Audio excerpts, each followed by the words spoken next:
want to spend a minute reading a letter to those of you who have eating disorders, who may feel that you're without hope, that there's nothing you can do. You've tried, people don't understand, and you just don't know what to do. Here's that letter. You've heard it before. Why don't you just eat?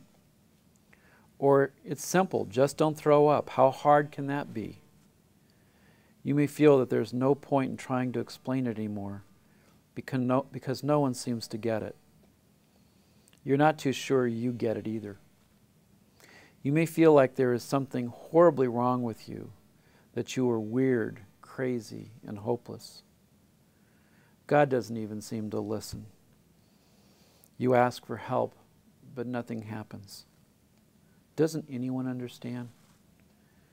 You want to change, you want to recover, but the fear and the pain are just too great. And the eating disorder helps with those things. Well, it used to help.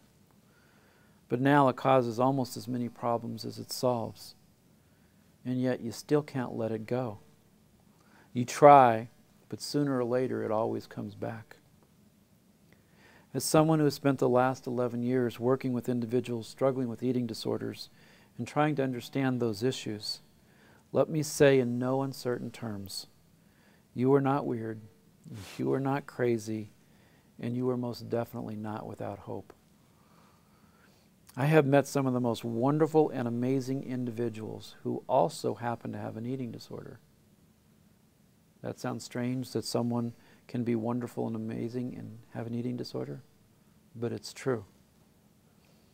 Like most people, you didn't set out to have an eating disorder. It's probably hard to come up with any single trigger or cause of it. The truth is that there are many factors that go into the development of an eating disorder. Genetics and biology, family issues, cultural issues, past wounds, and so much more. Your issues may be similar to the ones you've heard about, or they may be very different from the ones you read about.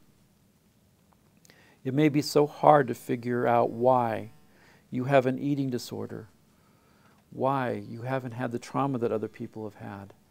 You don't have the same family situations. And all that does is make you feel guilty for having the eating disorder. But the guilt only drives you deeper into the eating disorder.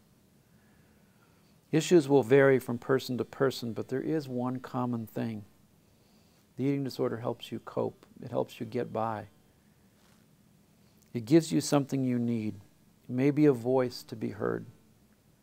Maybe feelings that you can finally accomplish at least something.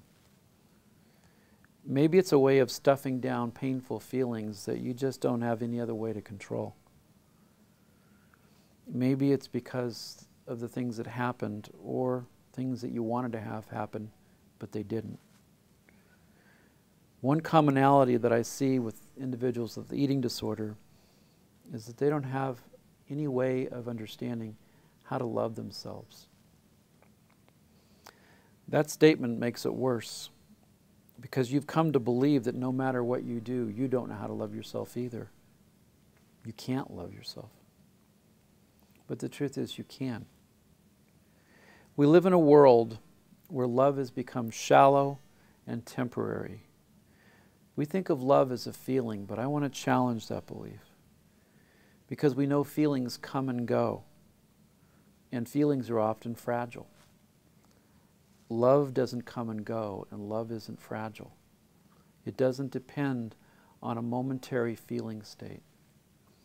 Love is a commitment.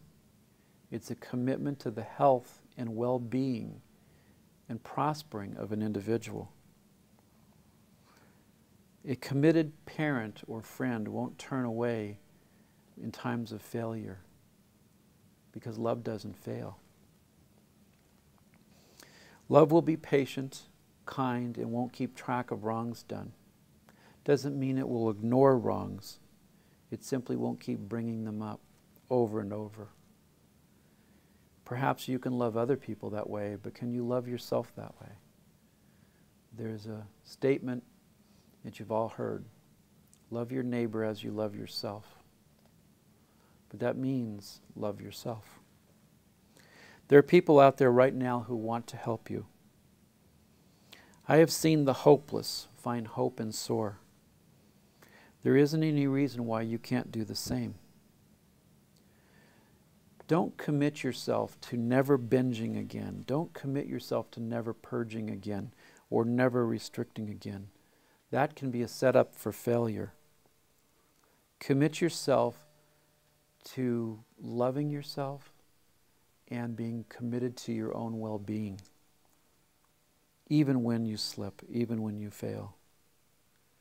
And then remember, you can't do it alone. There are others just like you who need your support just as you need theirs. There are gifted therapists, dietitians, doctors, and other professionals waiting to help you. For reasons we cannot always fathom, the road can be very tough, but it can result in recovery. Love yourself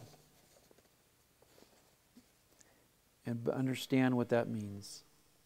Love is neither indulgence nor abuse.